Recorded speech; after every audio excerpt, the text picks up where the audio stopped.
বাংলাদেশে এবং বাংলাদেশের বাইরে পৃথিবীর বিভিন্ন প্রান্তে যে যেখান থেকে চ্যানেলে দেখছেন আপনাদের সকলকে সাদর আমন্ত্রণ তৃতীয় মাত্রা দেখবার জন্য। সাম্প্রতিক নানা বিষয়, বিশেষ করে রাষ্ট্রপতির পদত্যাগ, নতুন রাষ্ট্রপতি কে হবেন, সেগুলো নিয়ে মানুষের মধ্যে কৌতূহল আছে। তীব্র জ্বালানি সংকট দেশ জুড়ে, জ্বালানি সন্ধানে বাংলাদেশ, কিন্তু নিজের ভেতরে, দেশের ভেতরে যে জ্বালানি আছে সেটা অনুসন্ধান করবার জন্য, বিশেষ করে গ্যাস, তেমন কোনো তৎপরতা বিগত কয়েক বছরে বাংলাদেশ দেখেনি। সম্প্রতি তথ্য সম্প্রচার মন্ত্রী জানিয়েছেন যে এআই নির্ভর ভুয়া তথ্য ডিপ ফেক মোকাবেলায় সরকার দুটো প্রকল্প নিয়েছে। তবে প্রকল্পগুলোর প্রযুক্তিগত কাঠামো, আইনি সুরক্ষা, বাজেট এবং স্বাধীন তদারকি এখনও বিস্তারিত প্রকাশ করা হয়নি। আমরা বাংলাদেশে প্রকল্প নীতি দেখি, আমরা নানা রকমের পলিসি দেখি, কিন্তু সেগুলো বাস্তবায়ন বা ডেলিভার করবার ক্ষেত্রে তেমন কোনো সন্তোষজনক পদক্ষেপ অতীতে যেমন দেখা যায়নি, এই সরকারের 5 মাসও তেমন কিছু দেখা যাচ্ছে বলে অনেকেই মনে করছেন না। এইসব নানা বিষয় নিয়ে কথা বলবার জন্য আমার সঙ্গে স্টুডিওতে রয়েছেন আমার বায়বট আছেন বাংলাদেশ জাতীয়তাবাদী দল বিএনপি দলীয় সংসদ সদস্য ফজলে উদা বাবুল, আমার ডানে রয়েছেন বাংলাদেশের কমিউনিস্ট পার্টি সিপিবির কেন্দ্রীয় নেতা ডক্টর সাজেদুল হক রুবেল। স্বাগত আপনাদের দুজনকে তৃতীয় মাত্রায়। আমি প্রথমে যেটা নিয়ে অনেকেরই কৌতূহল, আসলে রাষ্ট্রপতি পদত্যাগ করেছেন, কেন করেছেন, কি করেছেন, সেগুলো আলোচনা। তার চাইতে বড় আলোচনা সেটা হচ্ছে রাষ্ট্রপতি কে হচ্ছেন, কেমন রাষ্ট্রপতি চাই আমাদের, কেমন রাষ্ট্রপতি দরকার। এটা যদিও এখন পর্যন্ত অর্নামেন্টাল একটা পজিশন, বাট সংকটকালে রাষ্ট্রপতি খুবই গুরুত্বপূর্ণ হয়ে ওঠেন এবং আমাদের নিকট অতীতেও আমরা সেটা দেখেছি। এটি একটি দিক। আর দ্বিতীয় দিক হচ্ছে যে যখন নানা রকমের সংস্কারের আলোচনা হচ্ছে এবং আপনাদের 31 দফা, আপনার জুলাই চার্টার, নির্বাচনী ম্যানিফেস্টো, অন্যদের চাওয়া, সিভিল সোসাইটির চাওয়া, সব মিলিয়ে রাষ্ট্রপতি এবং প্রধানমন্ত্রী ক্ষমতার মধ্যে একটা ভারসাম্য আনবার কথাও অনেকদিন ধরে হচ্ছে। সেই বিবেচনা থেকে রাষ্ট্রপতি পদটি অনেকেই মনে করেন সামনের দিকে আরও গুরুত্বপূর্ণ হয়ে উঠবে। সো মিস্টার ফজলে উদা বাবুল, আপনার কাছ থেকে শুনতে চাই। জি, ধন্যবাদ জিল্লু ভাই, এবং আপনার এই জনপ্রিয় টক শোতে আবার ডেকেছেন তৃতীয় মাত্রায়। নিজেকে সম্মানিত বোধ করছি। ডক্টর সাজেদুল হক, সিপিবির কেন্দ্রীয় নেতা, আমাদের বড় ভাই রুবেল ভাই, সহালোচককে পেয়ে আরও ভালো লাগছে। বিষয় যেটা আপনি অবতারণা করেছেন, রাষ্ট্রপতির পদত্যাগ, রাষ্ট্রপতি কেমন চাই, 31 দফা, জুলাই সনদ, জ্বালানি সমস্যা, মাননীয় তথ্যমন্ত্রী জহিরুদ্দিন স্বপন সাহেবের যে তথ্য নিয়ে এআই আসবার পর যে আমাদের অপতথ্য, ডিসইনফরমেশন, মিসইনফরমেশন, এই জিনিসগুলো সার্বিক বিষয় নিয়ে শুরুতেই বলি রাষ্ট্রপতি নিয়ে। আসলে বাংলাদেশের রাষ্ট্রপতি পদটা অনেকে অলংকার মনে করে, সেখানে আমার একটু অনেকে এটাও বলে যে দোয়া পড়ার জন্য একটা পদ। ফরমার প্রেসিডেন্টই বলেছেন। হ্যাঁ, ফরমার প্রেসিডেন্টও তাই বলেছেন। কিন্তু আপনি দেখুন যে প্রতিরক্ষা মন্ত্রণালয়টা উনি দেখেন, এমনকি এখনও ঢাকা বিশ্ববিদ্যালয়ের আচার্য বোধহয় উনি, রাষ্ট্রপতি এখন। শুধু তাই নয়, প্রধানমন্ত্রী দেশের বাইরে যাবেন, আন্তঃরাষ্ট্রীয় মিটিং করবেন, এগুলা রাষ্ট্রপতিকে অবহিত করবেন, এটি কিন্তু একটা প্রথা, কাস্টমস। তারপর কি আপনি দেখুন দেশের দুঃসময়ে যখন দেখা যায় যে আমাদের সংবিধানকে আপহোল্ড করতে হবে, যখন দেশের স্বাধীনতা সার্বভৌমত্বের প্রশ্নে, এমনকি সেনাবাহিনীতেও তার প্রভাব থাকে। শুধু তাই নয়, আপনি দেখুন যে বিচারপতি নিয়োগও যদিও পরামর্শক্রমে হয় সব কাজই, কিন্তু রাষ্ট্রপতি যখন আবার সংসদে ভাষণ দেন, এইটা নিয়ে কিন্তু 48 ঘন্টা, 70 ঘন্টা, 72 ঘন্টা সংসদে আলোচনাও হয়। এটার কারণটাই হচ্ছে রাষ্ট্রপতি পদটাই সম্মানের এবং রাষ্ট্রের সর্বোচ্চ এবং সবচেয়ে সম্মানিত পদ। এই পদ অলংকার করা আসলে যে কারো জন্যই অনেক সম্মানের। কিন্তু আমরা দেখেছি কি যে আমরা কিন্তু সবসময় এই পদটাকে খুবই বাজেভাবে চিত্রায়িত করেছি। আর এখনকার যে তথ্য প্রযুক্তির যে যুগ, যে এআই এর যুগ, এই সময় কিন্তু সমস্ত কথা বিশ্বের সারা পৃথিবীতে ছড়িয়ে যায়। আমাদের দেশের সম্মান, আমাদের রাষ্ট্রের সম্মান, আমাদের রাষ্ট্রপতির সম্মান, এটা রাখবার দায়িত্ব আমাদের সবার। এবং সেই ক্ষেত্রে আমার কাছে মনে হয়েছে যে আমাদের মাননীয় প্রধানমন্ত্রী জনাব তারেক রহমান, তার নেতৃত্বে যে আমি মনে করব অনেক সুন্দর একটা বিদায় করেছেন উনি রাষ্ট্রপতির, তাকে যথাযথ সম্মান দিয়েই বিদায় করেছেন এবং এটা এটা মিনিমাম হওয়া উচিত। যদিও তিনি, আমরা জানি, ফ্যাসিস্টের দোসর ছিলেন, আমরা জানি দুদকের তদন্ত, উনি কমিশনার তদন্ত ছিলেন, আমরা দেখেছি অনেক কিছুই তার প্রিভিয়াস, কিন্তু আপনি যদি দেখেন যে দেশের সংকটাপন্ন মুহূর্তে উনি 24কেই ধারণ করেছেন, তার পক্ষেই বলেছেন, চাপে বলুক আর যেভাবেই বলুন না কেন, উনি দুঃসময়ে কিন্তু ওনার ভূমিকাটা উনি খুবই ধন্যাত্মকভাবে দেশের জনগণ এটা উপভোগ করেছে এবং যার ফসল আমরা একটা গণতান্ত্রিক, ডেমোক্রেটিক, স্বাধীন, সার্বভৌম একটা পার্লামেন্ট পেয়েছি। এখন এসুন যে আমরা কেমন রাষ্ট্রপতি চাই। দেখুন, রাষ্ট্রপতি পদ আপনি, হ্যাঁ, যদি বাংলায় বলি, ডোনাল্ড ট্রাম্পও কিন্তু রাষ্ট্রপতি, পুতিনও রাষ্ট্রপতি। কাজেই আমাদের দেশেও অনেক রাষ্ট্রপতি গেছে যারা মানে পরবর্তীতে সাজাপ্রাপ্তও হয়েছে। তো কিন্তু এইটা হওয়া উচিত নয়। আমাদের রাষ্ট্রপতিটা হওয়া উচিত সবার গ্রহণযোগ্য, সমাজে অধিকাংশ মানুষ যাকে ভালো বলবেন, যার একটা ব্যাকগ্রাউন্ড থাকবে, অতীত ইতিহাস ভালো থাকবে, যিনি অবশ্যই সামাজিকভাবে ভালো মানুষ হবেন, নৈতিকভাবে ভালো মানুষ হবেন এবং সবার কাছে গ্রহণযোগ্য, যার কাছে সবাই যেতে পারবে, একটা সম্মানের জায়গা যেন থাকে হয়, এরকমটা রাষ্ট্রপতি চাওয়াটা সবারই কাম্য। কিন্তু আপনি যদি বাংলাদেশের ইতিহাসটা দেখেন, ওই যে বললাম রাষ্ট্রপতি সবাই বলে দোয়া পড়ার জন্য, কিন্তু আমি মনে করি রাষ্ট্রপতি পদটা খুবই একটা আলোচনা অনেকের মধ্যে আছে, যেটা কি দলের ভেতর থেকে না বাইরে থেকে। এইটা আপনি যদি আমাকে বলেন, দেখুন, শুধু দলের ভিতর থেকে নয়, এই মুহূর্তে বাংলাদেশের গণতন্ত্র এবং গণতান্ত্রিক ব্যবস্থাকে এবং যে অগ্রযাত্রা শুরু হয়েছে এটাকে যদি আমরা কন্টিনিউ করতে চাই, আমাদের একটা আস্থাবান এবং নৈতিক মানসম্পন্ন, অবশ্যই আমি মনে করি আপনি যেটা বলেছেন, দেখুন, দলের পক্ষ থেকে দিয়েও কিন্তু আমরা দেখেছি ইতিপূর্বে। আপনি জানেন যে আমাদের দলের না হলেও ইয়াজউদ্দিন, প্রফেসর ইয়াজউদ্দিন আমাদের দলের ছিল। এছাড়াও আমাদের দলেরও ইতিহাস আছে। আপনি একটু আগে উল্লেখ করছিলেন শাহাবুদ্দিন চুপ্পু, যিনি রাষ্ট্রপতি ছিলেন, তিনি তো আওয়ামী লীগের ছিলেন। কাজেই তবে আমার কাছে মনে হয়েছে যে এটা দিন শেষে দলীয় হওয়া উচিত। আমাদের দলে এমন নয় যে ভালো মানুষ নেই। রাজনীতি করাটাই মানে তো শেরে বাংলায় কে ফজলুল হকও রাজনীতি করেছেন, রাজনীতি তো করেছেন মোহাম্মদ আলী জিন্নাও, রাজনীতি করেছেন আপনার জওহরলাল নেহরু, মতিলাল নেহরু, রাজনীতি করেছেন তো অনেকেই, তাই না? মৌলানা ভাসানীও করেছেন, রাজনীতি করেছে বিচারপতি আব্দুল সাত্তার, রাজনীতি করেছেন। কিন্তু দিন শেষে আপনি কতটুকু আপনার পদে নৈতিক থাকলেন, এটা বড় কথা। আমাদের ওই রকমের একজন মানুষ দরকার। মিস্টার সাজেদুল হক রুবেল, আরেকটা লাইন শেষ করি, লাস্ট লাইনটা। রাজনীতি করার মানুষটা এ কারণেই দরকার, কারণ প্রেসিডেন্টের আবার রাজনীতিটাও বোঝা উচিত, কারণ একজন রাজনীতিবিদ উনি সমাজের অনেক কিছু উতরায়ে আসেন, তো সেই ক্ষেত্রে রাজনৈতিকভাবে অভিজ্ঞ মানুষই ভালো হয়। মিস্টার রুবেল, ধন্যবাদ জিল্লুর ভাই এবং ধন্যবাদ সহ-আলোচক বাবুল ভাই, ফজলে বাবুল ভাই, এবং চ্যানেল আই বা তৃতীয় মাত্রার দর্শকরা, সবাইকে শুভেচ্ছা। রাষ্ট্রপতি কেমন চান বা রাষ্ট্রপতি কীরকম চাই আমি, তো আমাদের তো চাওয়ার কোনো শেষ নাই, ঠিক আছে? চাইতে কোনো সমস্যা নাই, চাইতে গেলেও ট্যাক্স লাগে না, স্বপ্ন দেখতেও ট্যাক্স লাগে না। তো আমি শিওর যে আপনি কমিউনিস্ট পার্টি থেকে হোক সেটা চাইবেন না। চাইতেও পারি, কোনো সমস্যা নেই তো, ঠিক আছে? চাওয়ার কোনো শেষ নাই। তো তবে আমার হচ্ছে এখন এই মুহূর্তে যা বাস্তবতা, সেই বাস্তবতা থেকে যদি বেছে নিতে হয় যদি বলেন, তাহলে বিএনপির সংখ্যাগরিষ্ঠতা পেয়েছে, জনগণ তাকে ভোট দিছে, তার দলের মধ্যে যারা হচ্ছে সিনিয়র রয়েছে এবং বিশেষ করে সবচেয়ে ক্রাইসিস মোমেন্টগুলোতে যারা হচ্ছে দলের কাণ্ডারি ভূমিকা পালন করেছেন, যে বা যারা, তাদের মধ্যে থেকে একজনকেই নেওয়া দরকার আর কি, ঠিক আছে?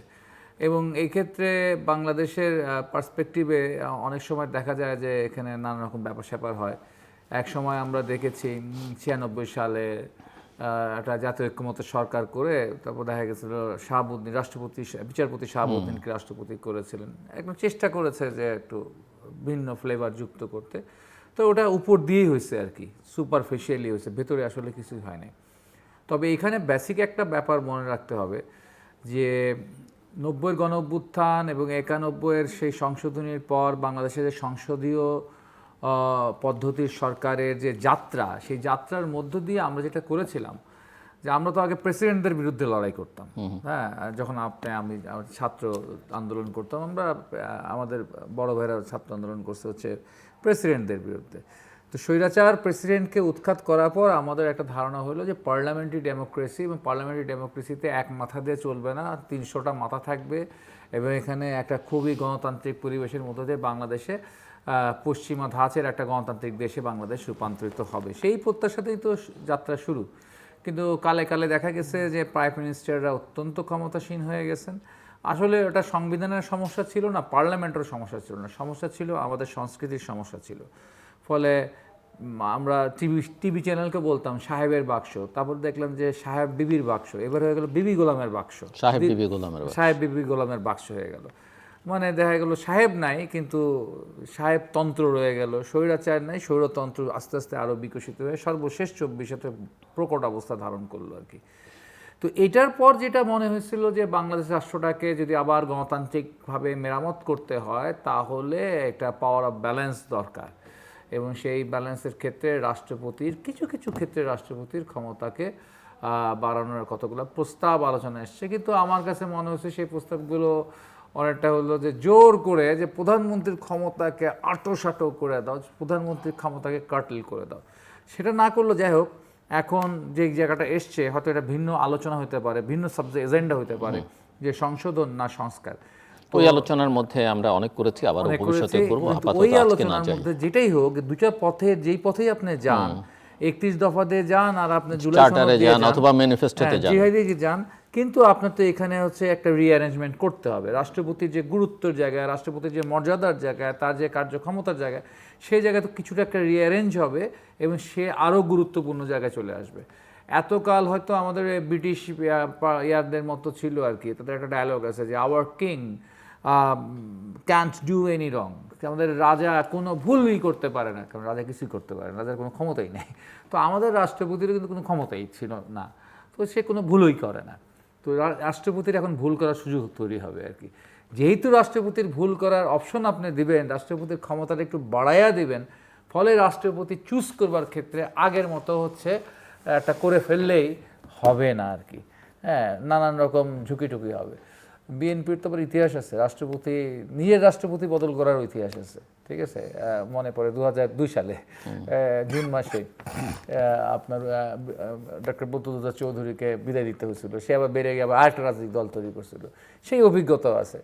মানে লয়াল থাকলেও সমস্যা, আবার হচ্ছে বেশি স্বাধীন হইলেও সমস্যা, এই দুয়ের মধ্যে তো একটা মাঝখানে আপনাকে সমন্বয় করতে হবে। তবে আমার পৃথিবীর বিভিন্ন দেশে এই পার্লামেন্টারি সিস্টেমের রাষ্ট্রপতিদের মধ্যে একজন রাষ্ট্রপতি খুব ভালো লাগতো এবং তিনি ছিলেন নন পলিটিক্যাল।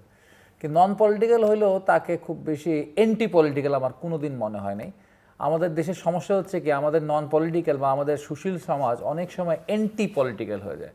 আপনি নন পলিটিক্যাল হন এটা কোনো ব্যাপার না, আপনি নন পার্টিজান হন এটা কোনো ব্যাপার না, কিন্তু আপনি এন্টি পলিটিক্যাল হন এবং আপনি যদি গোপনে গোপনে পলিটিক্স অফ ডিপলিটিক্যালাইজেশন, বিরাজনীতিকরণের রাজনীতি করেন, এটা আমাদের সুশীল সমাজরা করতো এবং তারা এই 18 মাস ভালো খেলা খেলেছে। কিন্তু এই 18 মাসটা তারা তাদের খেলাধুলা খুব ভালো খেলেছেন, ফলে এরকম বলতে এখন আমি খুব ভয় পাই। যেমন এখন এপিজে আবুল কালাম আজাদ, যার কথা বলার জন্য কথা বললাম, ভারতে, তাকে আমার খুব ভালো লাগতো, খুব শ্রদ্ধা করতাম।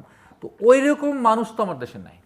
যেহেতু আমার দেশে নাই, অতএব নন পলিটিক্যাল বা সুশীল সমাজের দিকে আমার মনে হয় তাকাবার এখন কোনো সুযোগ নাই আর কি। থ্যাংক ইউ মিস্টার ফজলুদ্দোজা বাবুল, আপনি আর কিছু যোগ করবেন এই জায়গায়? বা এখানে নাহলে আমি একটু অন্য যোগ প্রশ্নে করবার যেতে বিষয় হচ্ছে যে পারফেক্ট উদাহরণ এপিজে আবুল কালাম আজাদ। আমাদের দেশেও যে নেই তা নয়, আছে, অনেক মানুষ আছে। এখন ঝুঁকি নিয়েন না, জি, এখন ঝুঁকি নেওয়া দরকার। হ্যাঁ, না, ঝুঁকি নেওয়া না নেওয়া নিয়ে আমি বলছি না।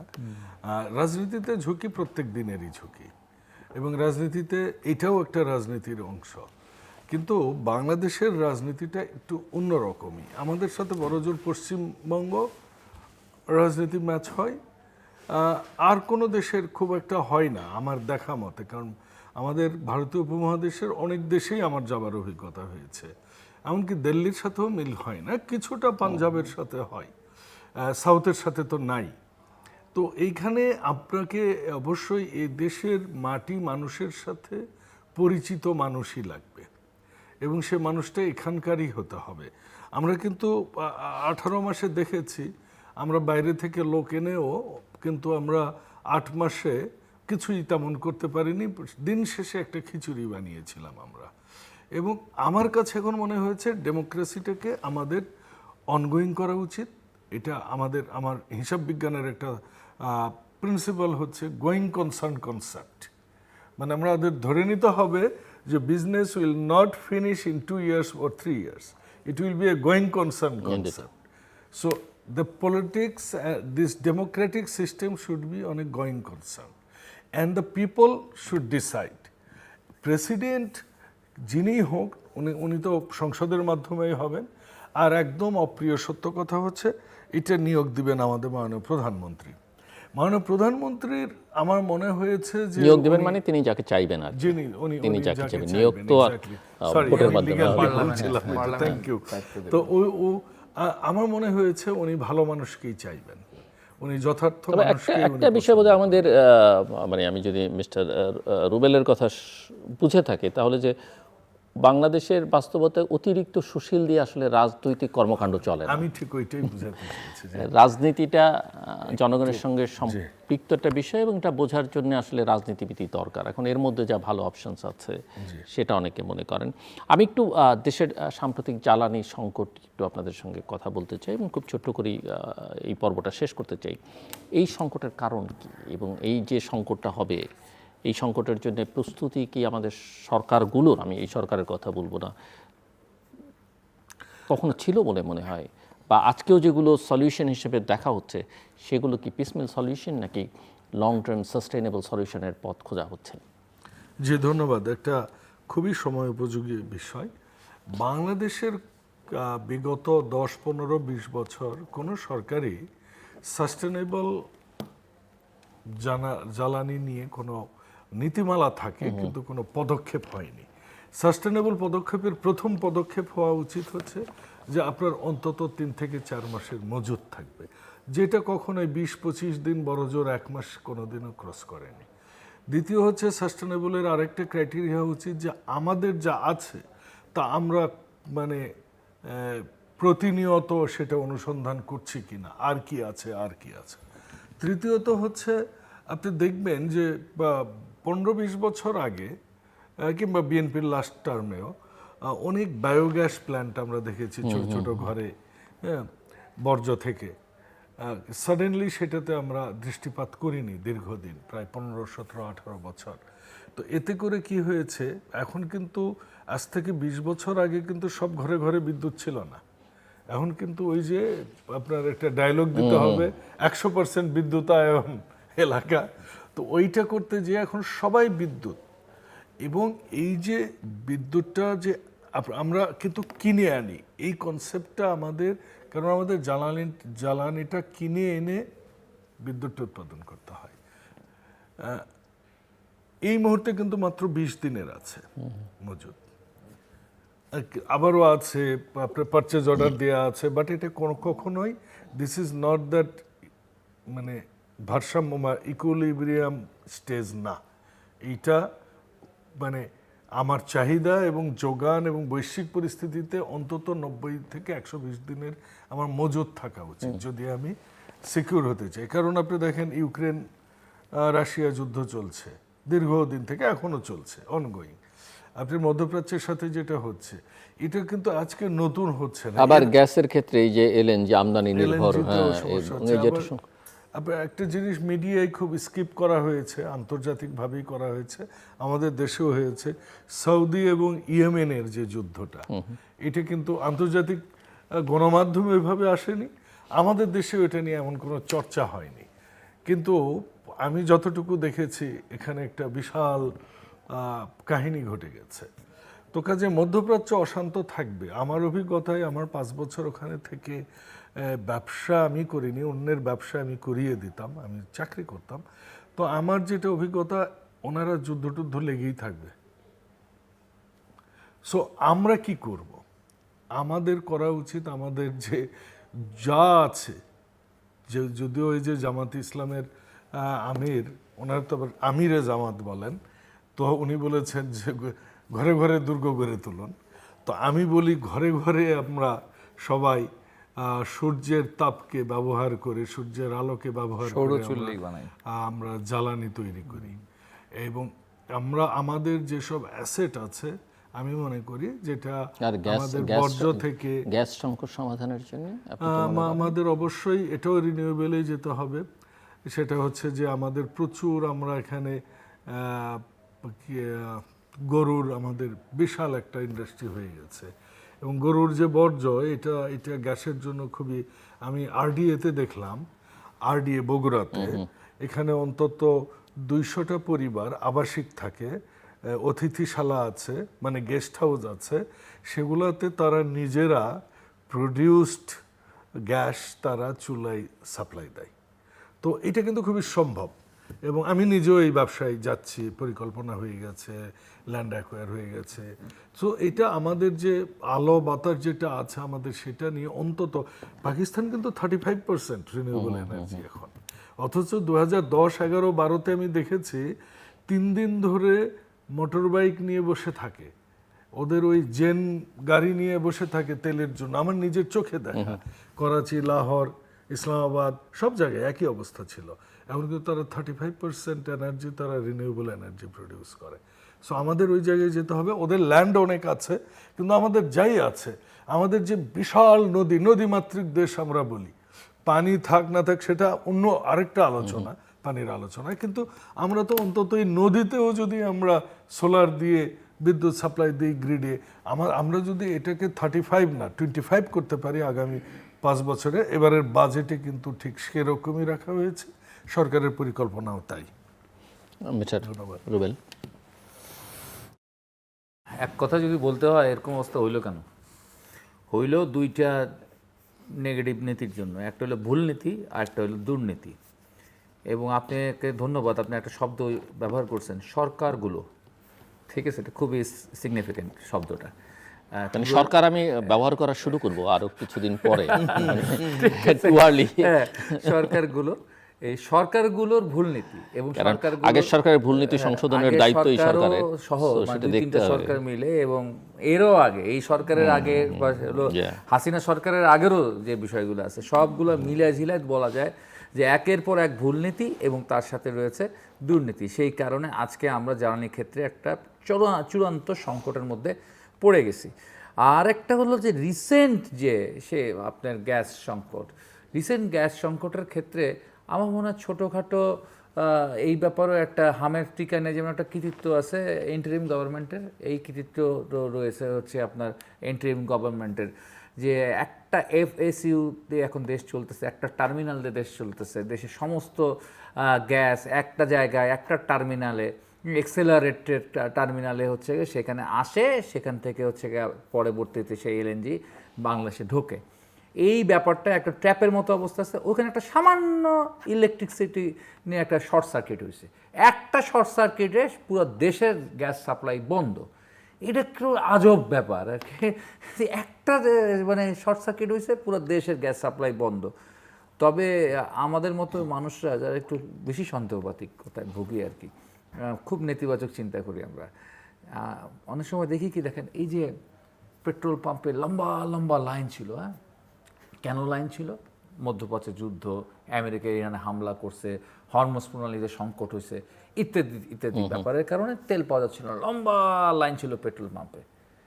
এরপর কি হলো, একটা রহস্যজনক কাজ হলো, জামাত আইসা একটা কমিটিতে ঢুকলো, সরকার একটা কমিটি করলো, 5 জন সমান কমিটি করলো, সকালবেলা লাইন শেষ। এই যে জাদু, সংবিধান সংস্কার কমিশনে আবার আলাউদ্দিনের আশ্চর্য প্রতিবেদন, এটা ভালো শব্দ বলতে হবে, এটা হচ্ছে মাজেজা। মাজেজাটা কি? তো আমার মতো নেগেটিভ চিন্তার লোক এটা একটা মাজেজা বাইর করেছে, সেটা হচ্ছে দামটা বাড়ছে, দাম বাড়ার ঘোষণা আসছে, সব ঠিক হয়ে গেছে। এখন কি আবার আপনি সিএনজির দাম বাড়াবেন অনেক, আপনি মানে বাসাবাড়ির গ্যাসের দাম অনেক বাড়াবেন কিনা, এইগুলো প্রশ্ন আছে। দেখা গেল সব দাম বাড়লো, আবার সব ঠিক হয়ে গেল। আবার দেখা গেলো আমাদের টকশের আলোচনার সাবজেক্টও চেঞ্জ হয়ে গেল, ঠিক আছে, আমরা আবার অনেক দিনের জন্য ভুলে গেলাম এনার্জি নিয়ে, সাস্টেনেবল এনার্জি, রিনিউয়েবল এনার্জি, এই টার্মগুলোই আমরা আর ব্যবহার করলাম না, ঠিক আছে। আবার বছর খানেক পর আবার এই সমস্ত ব্যবহার করলাম, যখন আবার আরেক দফা হচ্ছে গিয়ে এই গ্যাসের মূল্য বৃদ্ধির দিকে যাচ্ছেন কিনা, এটা একটা প্রশ্ন। এটা হয়তো অমূলক, কিন্তু সন্দেহ তো থেকেই যায় আর কি, যে শেষ পর্যন্ত দেখা গেল এইখানে হচ্ছে এখন আরেকটা দুষ্টু লোকরা একটা কথা বলে আর কি, এই যে আপনার এক্সেলারেট, এই যে কোম্পানি, এই কোম্পানিতে আবার একজন খুব পরিচিত নাম লোক চাকরিতে ঢুকছে রিসেন্টলি, গত বছরের অক্টোবরে। সেই লোকটার নাম হলো পিটার হাস। এই এক্সেলারেট কোম্পানির তিনি এখন হচ্ছে টেকনিক্যাল হচ্ছে অ্যাডভাইজার, ঠিক আছে। তো এইটা হচ্ছে আবার এটা নিয়ে আবার দেখা গেলো যে বিএনপি কোনো বিপাকে ফেলানোর চেষ্টা করছে কিনা। সবাই বলে উনি জিল্লু ভাইয়ের লোক। জিল্লু ভাই এটা ব্যাখ্যা দিয়ে দিবে না, উনি আমেরিকান একটা কোম্পানিতে ঢুকেছেন, অনেক আগেই ঢুকেছেন। তারপর এগুলো কিন্তু খুব মজা আছে, যেমন হচ্ছে হ্যালিবার্টন কোম্পানি, ইরাক যুদ্ধের পর আমেরিকান বিরোধী লোক নিয়ে আপনাদের আমেরিকান বিরুদ্ধে লোক, আমি তো আমেরিকার বিরুদ্ধে বলতেই থাকবো। যেমন হচ্ছে ইরাকে যে এত কিছু হইলো টইলো আর কি, আমেরিকা ইরাক অ্যাটাক করলো, তখন একজন খুব গুরুত্বপূর্ণ একজন ডিপ্লোম্যাট ছিল, নাম তার ডিক চেনি। ডিক চেনি ইরাক যুদ্ধের পর রিটায়ার করলেন, আমাদের পিটার হাসের মতো করে টোরে। ডিক চেনির কিন্তু দায়িত্ব দেওয়া হলো হ্যালিবার্টন কোম্পানিকে, ওই অয়েল কোম্পানির দায়িত্ব গেলেন। কেন যে তারা এইটার মধ্যে এসে ঢোকে, এই এনার্জি সেক্টরে কেন যে ঢোকে ডিপ্লোম্যাটরা এসে শেষে, এটা একটা রহস্য কিন্তু। সো উনি আরেকটা রহস্য আপনি দেখতে পারেন, কারণ হাফ গ্লাস পূর্ণ বলতে পারেন আপনি খালি না বলে। সেটা হচ্ছে একজন ডিপ্লোম্যাট রিটায়ার করার পর আবার প্রাইভেট জবে যাচ্ছে, এটা একটা শিক্ষণীয় কিন্তু বিষয় ট্র্যাক চেঞ্জ হচ্ছে কেন? অ্যালার্জি নিয়ে কেন, সেটা ডিপ্লোমেসি নিয়ে একটা ইনস্টিটিউট করতে পারে। আমাদের দেশের আলোচনা কি নিয়ে হচ্ছে? ব্যবসা বাণিজ্য ডিপ্লোমেসির সঙ্গে অর্থনীতি কি নিয়ে সম্পর্কিত। হচ্ছে? সবকিছুই তো পেট্রোল। সো পেট্রোল নিয়ে তো পেট্রো পলিটিক্স হয়, পেট্রো পলিটিক্স, ডলার বলে, পেট্রো ডলারের মতো petro politics, petrochemical, So petro dollar. এটা যে টার্গেট থাকবে, এটা তো টপ লেভেলের। আপনি দেখেন, আপনি যদি আমাদের দেশে যা সব পেট্রোলিয়াম বিদেশি যারা আছে, যেসব কোম্পানিগুলো আছে, এগুলাতে অনেকে আমার বুয়েটের বন্ধু বান্ধব যারা আছে, তারা বলে খুব গর্ব করে বলে আমি অমুক। মানে আপনারা এটা শুধুমাত্র ডিপ্লোমেটদের মধ্যে রাখছেন কেন? আমরা কি রিটায়ার্ড আর্মি অফিসারদেরকে দেখছি না, বা রিটায়ার্ড সেক্রেটারিদের দেখছি না, তারা বিভিন্ন কোম্পানিতে ঢুকে? পলিটিশিয়ানরাও তো অনেকে কোনো বড় বড় কোম্পানির অ্যাডভাইজার। সেরকম জায়গায় যায় না, ঠিক আছে। আমি যাই, আমি তো মাঝে দিয়ে শেখ হাসিনা ওয়াজেদ পতনের পর, সেই সরকার পতনের পর আমি 11 মাস জব করেছি একই যে। আমি যাই, কারণ আমি জানি এখান থেকে বেরোয়ার পর বা মানে সরকার পরিবর্তনের পর যদি আমি সামনে নমিনেশন না পাই, কিংবা আমি যদি নমিনেশন পেলেও এমপি হতে না পারি, আমার জব করতে হবে। সো আমার তো কোনো অ্যাসেট নাই। আমি আপনার একটা কথাকে একটু কমপ্লিমেন্ট করতে চাই, সেটা হচ্ছে দুর্নীতি অ্যান্ড ভুলনীতি, যেটার কারণে আমরা, আপনি যেটা সুন্দর বলেছেন, ছন্দ মিলিয়েছেন। হ্যাঁ, এই জিনিসটা খুব ভালো কিন্তু, কারণ আপনি যখনই নীতির কথা বলবেন, মানুষ খুব খাবে। বাংলাদেশে যেমন একটা খুব মজার বিষয় হচ্ছে কি, আপনি করাপশন বললেই হেভি মজা লাগে, কিন্তু বাস্তব কথায় এসে আপনি যখন মিজারগুলো নিতে যাবেন, ওই যিনি এগুলো বলেন উনি এখানে বাধা হয়ে দাঁড়ায়। আমি কীরকম একটা উদাহরণ দিই, আপনার এই দুর্নীতি ভুলনীতি সকল নীতির উপরের নীতি আমি মনে করি, এবং সবাই মনে করে, যারা রাষ্ট্র সরকারে পড়ছেন তারাও বলবেন এটাই, যে এইটা হচ্ছে রাজনীতি, এই সকল জিনিসগুলোকে নিয়ন্ত্রণ করে। এবং সেটা যখনই আপনি ডেমোক্রেটিক প্রসেসে যাবেন, যখন আপনি সোসাইটিতে, আপনার মনে আছে আমি আমার দলের একটা স্ট্যাটিস্টিক্স দিচ্ছি, যেটা আমার দলের বিপক্ষে যাবে। 90 যারা মিনিস্টার ছিলেন, 96 প্রায় 25-30 জন ফেল করলেন। So it's up to the people, when the people choice. কিন্তু এটার একটা মানে ট্রায়াল অ্যান্ড এররের মধ্যে এটাকে আপনাকে বাঁচিয়ে রাখতে হবে। তাছাড়া আপনি মুখে বলবেন, কারণ এরশাদ যখন আসলো তখন ওই নৌকায় তখন পানিতে যেয়ে যখন পড়ে যাইতেন, তখন গান হইতো, কবিতা হইতো, সবাই ও আ করতো। এটা তো হয়েছে না? শেখ হাসিনা ওয়াজেদ উন্নয়নে ভরে দিলেন, তাই না? তো কাজে আমাদেরকে, আমরা কি জানি? আমরা জানি কি যে Hosni Mubarak, wow a great leader. Maumoon Abdul Gayoom, wow a great leader. আমরা ছোটবেলায় জানি উনি স্যারকে অনেক ভূমিকা রাখছেন। আপনি ইয়ের কথা আসেন, এই কি কয়, সাদ্দাম। এদেশে তো অনেকের ওই সময় যাদের সন্তানদের জন্ম হয়েছে অধিকাংশ নাম রেখে দিয়েছে সাদ্দাম। কিন্তু আমরা জানি এরা সবাই অটোক্র্যাটিক, লিবিয়ার গাদ্দাফি। কিন্তু এগুলো বিষয় না, বিষয় দিন শেষে whether you are counting your people, whether they are right. getting their right। 5 বছর পর পর আপনাকে যখনই জাজ করার ক্ষমতা দিবেন, এই সকল নীতিটা শেষ হয়ে যাবে। তারপরও বলি, শফিক রেহমান FCA বর্তমান সম্পাদক একটা কথা লিখেছিলেন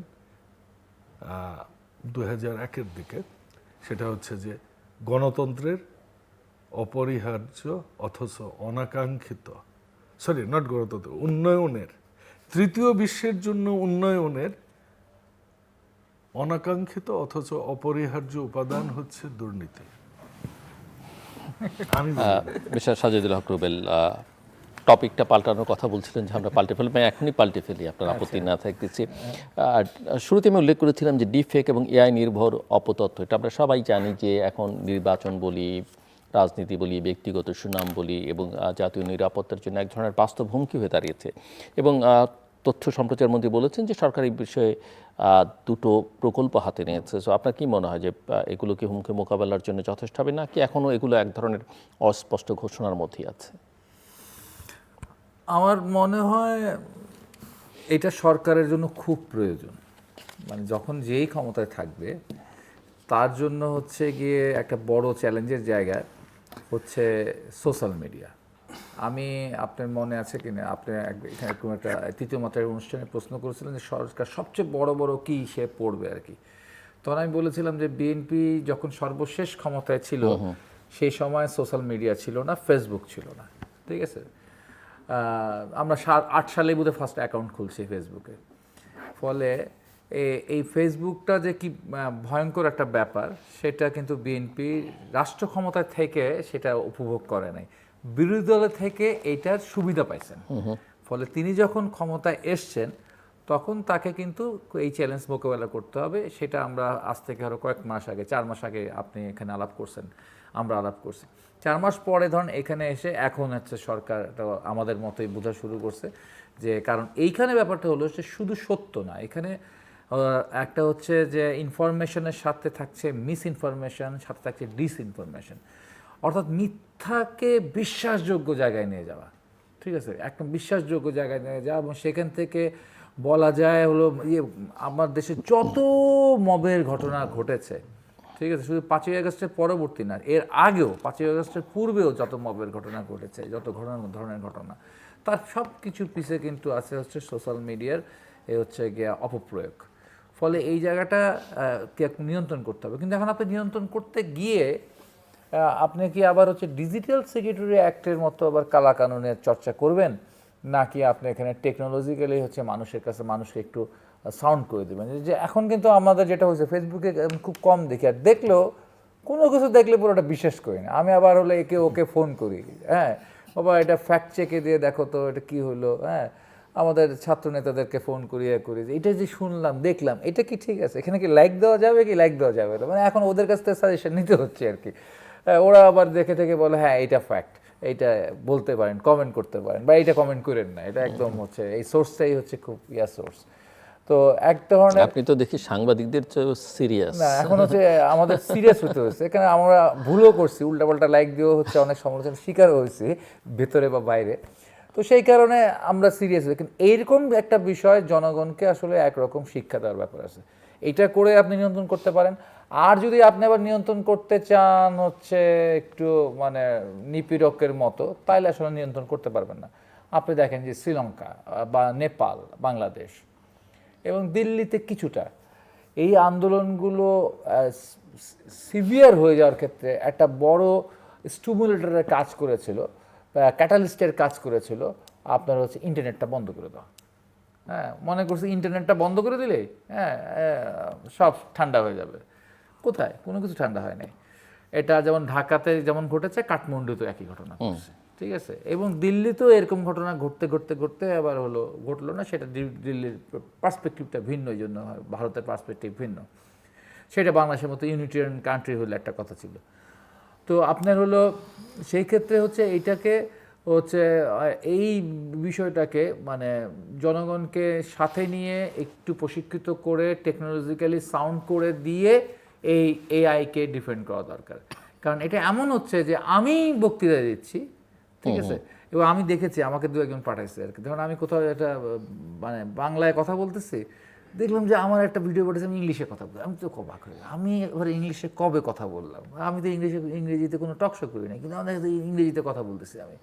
মানে এমন আমি নিজেই কনফিউজ যে আমারই মতো তো গলা, আমার মতোই প্রোনাউন্সিয়েশন করতেছে। হ্যাঁ, মানে খুবই বেশি স্মার্টও না, বেশি ইয়াও না, আমার মতোই সে ভুলভাল বলতেছে। তো এটা আমি, কিন্তু এটা আমি না, মানে আমি কনফিউজ আমার ভিডিও আমি না। হ্যাঁ, এটা তো আমি না। তো এটা তো জনগণ যখন হবে, জনগণ যখন দেখবে যে অমুকের বিরুদ্ধে একটা ধর্ম অবমাননার একটা বক্তব্য একজনের মুখ দিয়ে বের করে দিল, এইটা সত্য অসত্য বুঝার যদি ক্ষমতা না থাকে, তাহলে তো দেশে একটা বড় রয়েট তৈরি হয়ে যাবে। এবং ডক্টর রুবেলের এই কথার সূত্র ধরেই মিস্টার বাবুল, আপনার কাছে আমার প্রশ্ন যে সরকার আসলে কিভাবে নির্ধারণ করবে কোন তথ্য ভুয়া? এই ক্ষমতা যদি সরকারি প্রতিষ্ঠানের হাতে থাকে, যেমন ডিএস এর কথা উনি উল্লেখ করেছেন, এটা একেবারে পুরোপুরি পুলিশকেই সেই ক্ষমতা দেওয়া হয়েছিল যে পুলিশই নির্ধারণ করবে বিচারের আগে যে কাউকে তুলে নিয়ে যেতে, তাহলে রাজনৈতিক সমালোচনাকে অপতথ্য হিসেবে চিহ্নিত করবার ঝুঁকি তো থাকবে কি না, এটা প্রশ্ন আপনার কাছে। এবং একটা স্বাধীন যাচাই এবং আপিল ব্যবস্থা ছাড়া এই উদ্যোগ আসলে যদি সরকারি এই উদ্যোগ বিশ্বাসযোগ্য হবে কি না? জুলু ভাই, আপনি জানেন যে বাংলাদেশ জাতীয়তাবাদী দল আসলেও একটা মধ্যপন্থার দল। এটা আসলে কোনো মানে ফুল স্টপ কোনো কিছুতে দেওয়ার দল নয় যে এইটা এখানে শেষ।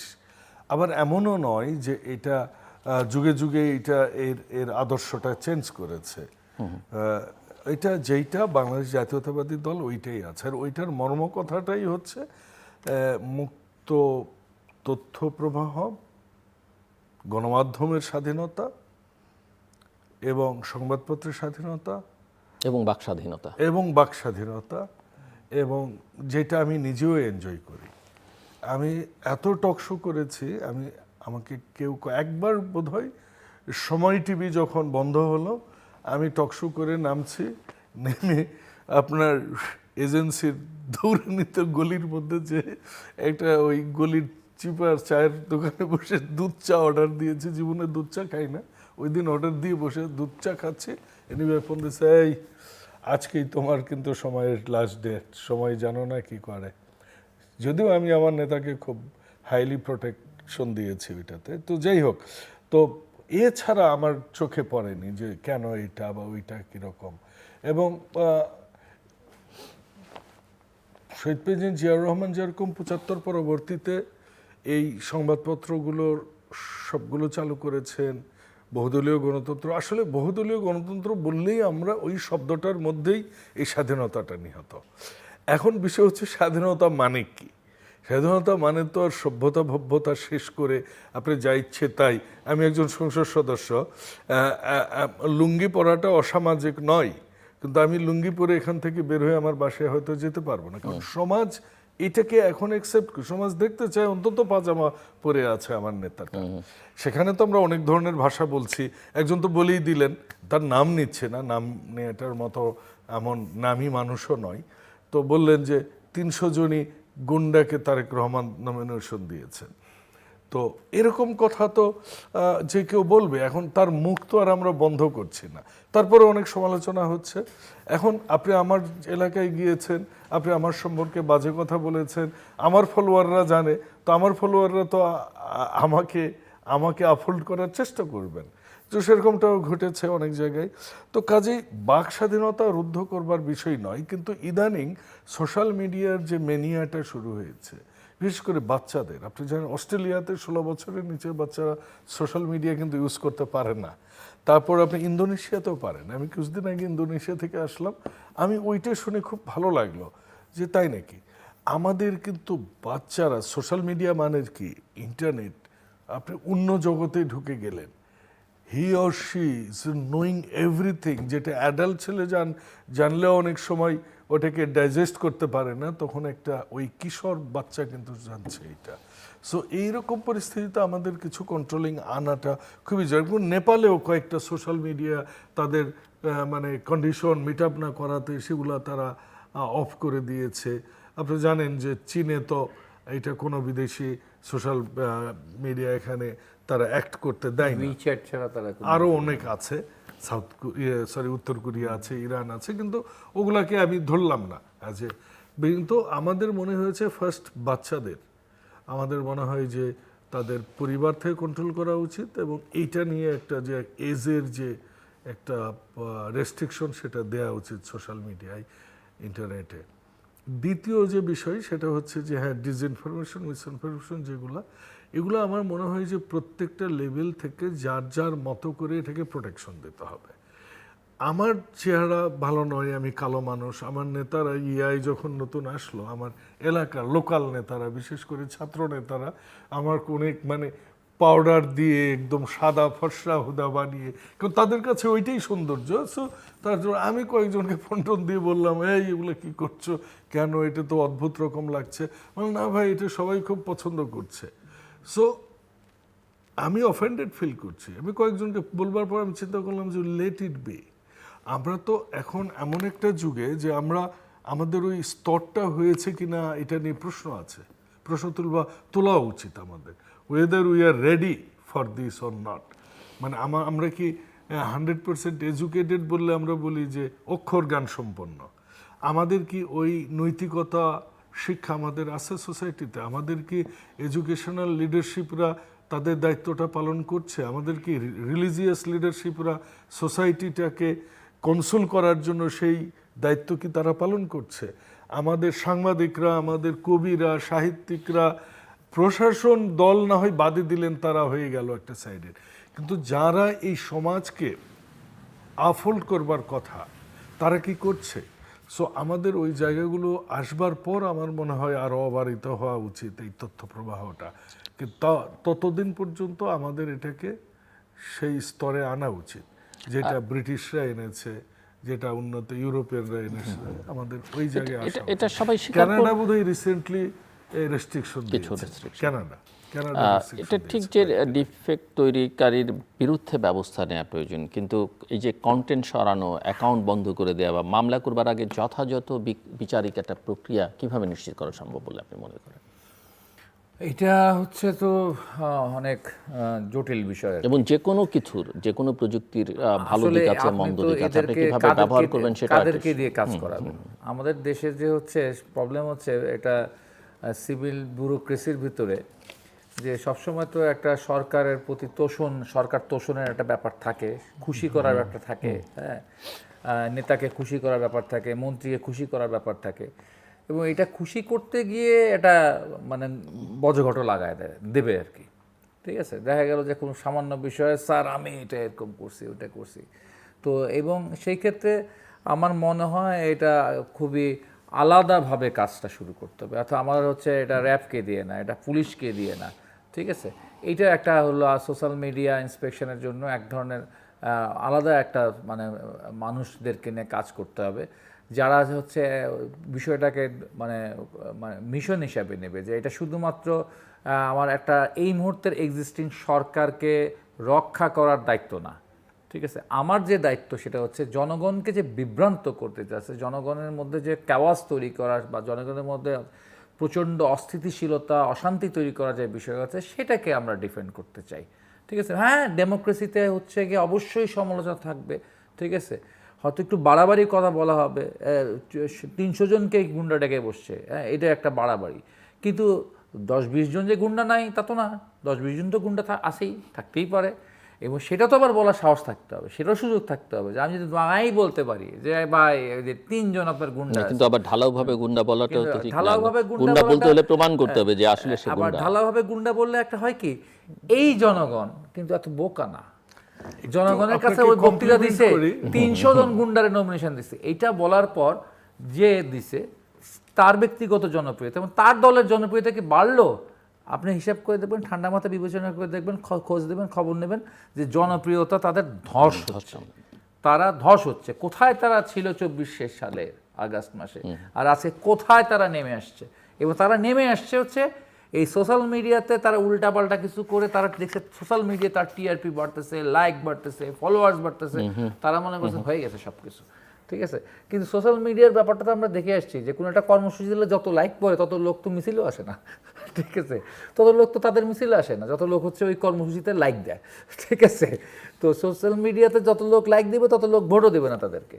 তো এই বিষয়গুলো তাদের বোঝা দরকার। তো ফলে খুব বেশি উল্টাপাল্টা বক্তব্য বললে বলুক, তাতে কিছু যায় আসে না। কিন্তু এটাকে বিকৃত করে আপনি দেখেন না, ওই যে তাদের গাজী নজরুল নিয়ে যে ঘটনাটা ঘটলো, ঠিক আছে, একবার বললো এইটা এআই, তারপর তারা আবার নিজের একটা এআই বানালো, তারপর বাইরে হলো ওইটা এআই।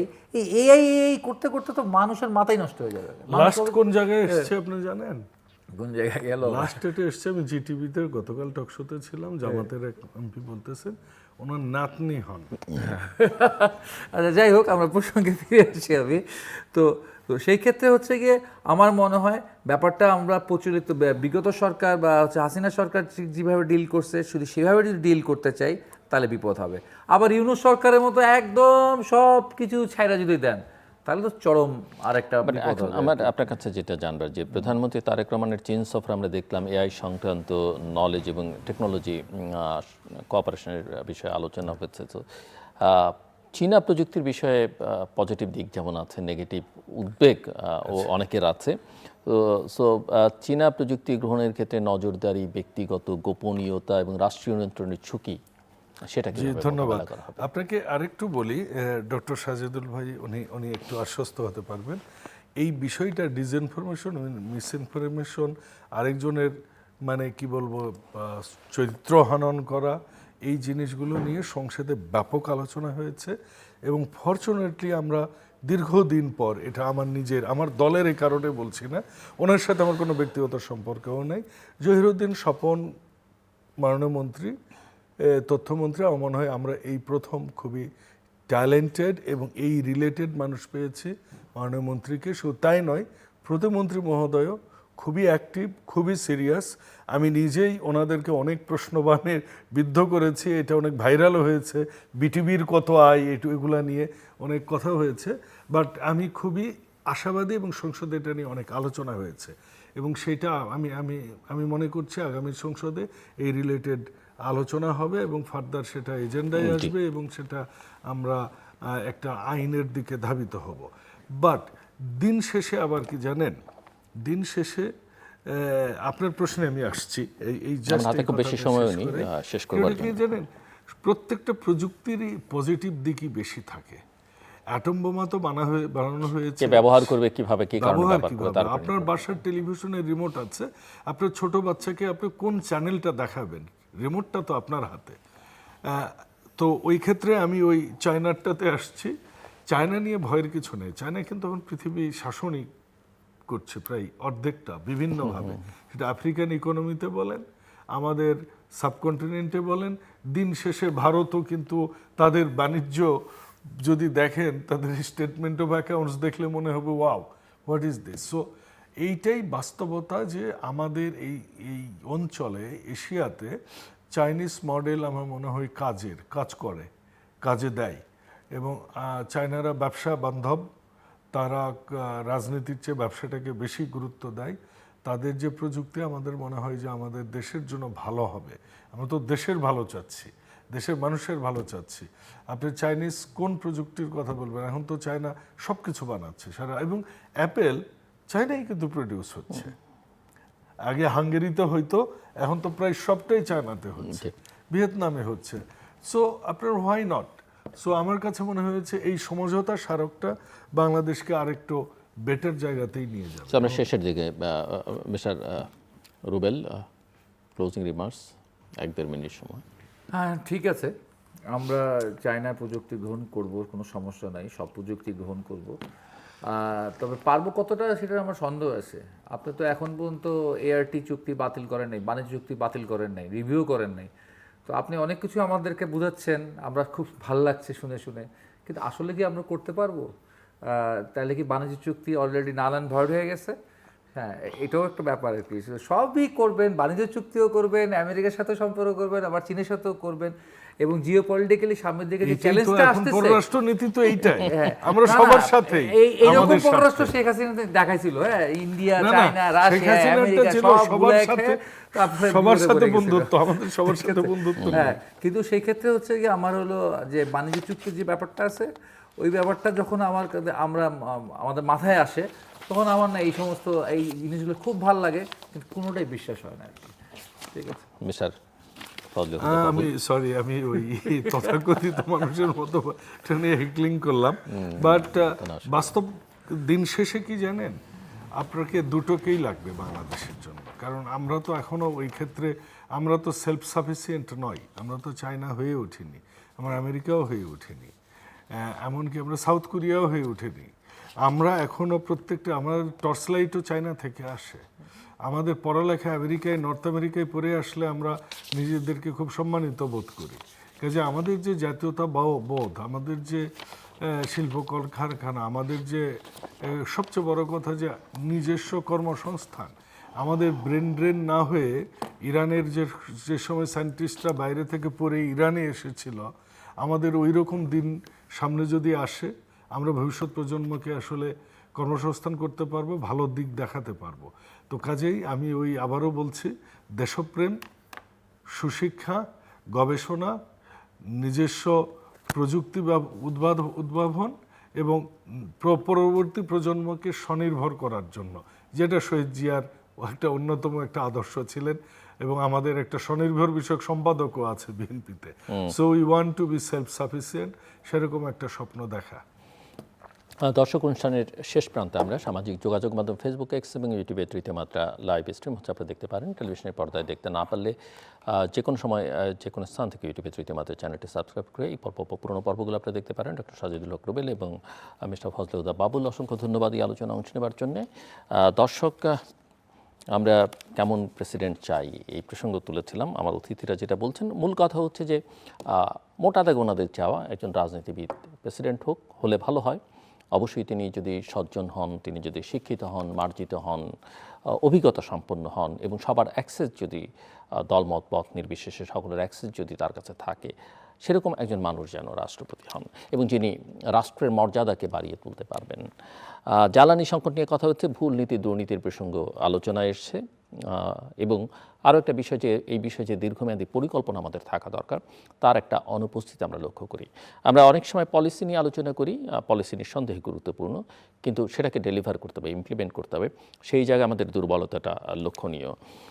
বাংলাদেশ আন্তর্জাতিক পর্যায়ে মানবকেন্দ্রিক এবং ন্যায়সঙ্গত আর্টিফিশিয়াল ইন্টেলিজেন্সের শাসনের কথা বলছে, কিন্তু দেশের ভেতরে ব্যক্তিগত তথ্য সুরক্ষা, অ্যালগোরিদমিক স্বচ্ছতা এবং নাগরিকের প্রতিকার পাওয়ার ব্যবস্থাটাও কিন্তু নিশ্চিত করতে হবে। একই সঙ্গে অপতথ্যের বিরুদ্ধে শুধুমাত্র প্রযুক্তি যথেষ্ট নয়, এখানে রাজনৈতিক দল, সরকার এবং প্রভাবশালী গোষ্ঠীগুলোর তারা নিজেরা যেন সংঘবদ্ধভাবে প্রচারণা এবং বিভ্রান্তিকর তথ্য ব্যবহার না করেন, এই বিষয়টাকেও নিশ্চিত করতে হবে, এবং তাদের জবাবদিহির বিষয়টাকে নিশ্চিত করতে হবে। কারণ আমরা সামাজিক যোগাযোগ মাধ্যমে এখন পটবাহিনীর যে প্রভাব দেখি, এবং এর বেশ কিছু প্রায় সবটাই বলা ভালো একাধিক রাজনৈতিক দল কর্তৃক নিয়ন্ত্রিত, এবং এখানে যে পরিমাণ অশ্লীলতা বা সীমা ছাড়ানো কথাবার্তা, অন্যের মানহানিকর কথাবার্তা ছড়ানো হয়, সেটার জন্য অবশ্যই রাজনৈতিক দলগুলোও কিন্তু অনেকাংশে দায়ী। কাজেই এই বিষয়টা কীভাবে নিশ্চিত করা হবে সেটাও কিন্তু ভেবে দেখবার বিষয় আছে।